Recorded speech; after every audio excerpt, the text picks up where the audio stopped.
آئے دن رحمتاں دے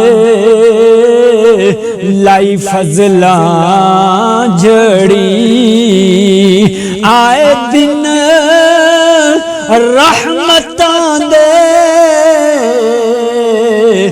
لائی فضلاں جڑی، کھلے در جنتاں دے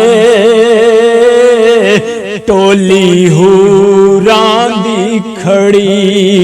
حضور سجد دو عالم صلی اللہ علیہ وآلہ وسلم نے ارشاد فرمایا جب مومن ماہ رمضان میں سو کر اٹھتا ہے تو اس سے فرشتہ کہتا ہے اٹھ خدا تجھ پر رحم کرے۔ پس جب بندہ وہ اٹھ کھڑا ہوتا ہے تو اس کا بستر اس کے لیے دعا کرتا ہے، اے اللہ اس کو جنت کے بلند بستر عطا فرما۔ اور جب وہ کپڑے پہنتا ہے تو وہ بھی اس کے لیے دعا کرتے ہیں، اے اللہ اس کو جنت کے جوڑے عطا فرما۔ اور جب وہ جوتا پہنتا ہے تو وہ بھی اس کے لیے دعا کرتے ہیں، اے اللہ اس کے قدم پر صراط پر ثابت رکھنا۔ اور جب برتن لیتا ہے تو وہ بھی اس کے لیے دعا کرتا ہے، اے اللہ اس کو جنت کے آب خورے عطا فرما۔ اور جب بندہ وضو کرتا ہے تو پانی بھی اس کے لیے دعا کرتا ہے، اے اللہ اس کو گناہوں اور خطاؤں سے پاک و صاف فرما دے۔ اور جس وقت انسان نماز کی نیت کرتا ہے، جس وقت کعبہ شریف کی طرف منہ کر کے نماز کے لیے کھڑا ہوتا ہے تو بیت اللہ اس کے لیے دعا کرتا، اے اللہ اس کی لاحد کو روشن فرما دے اور اس کی قبر کو کشادہ فرما دے۔ اور پھر اللہ تعالیٰ اس اپنے بندے کو فرماتے ہیں، اے میرے بندے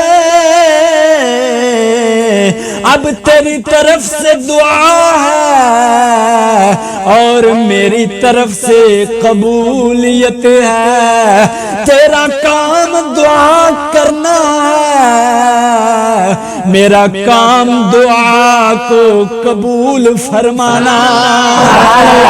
دوسری حدیث بھی ارشاد فرمائے، حضور نے فرمایا روزہ دار کا سونا بھی عبادت ہے اور اس کی سانسیں، روزہ دار کی سانسیں تسبیح ہیں اور اس کی دعا مقبول ہے، اس کے گناہ بخشے ہوئے ہیں اور اس کے عمل دگنے ہو جاتے ہیں۔ پتہ چلا رمضان شریف کا مہینہ ہمارے لیے رحمت ہی رحمت ہے۔ پھر میں کیوں نہ کہوں آئے دن رحمتاں دے لائی فضلاں جھڑی، کھلے در جنتاں دے ٹولی حوراں دی کھڑی۔ آیا ماہ رمضان اچھی ہے جس دی شان، اس پاک مہینے رب بھیجیا قرآن، ویلے ہیں برکتاں دے زمین موتیاں جڑی، اٹھ جاگ روزے دارا ویکھ رب دا نظارہ، نور جگمگ کردا پیا جاگے جگ سارا۔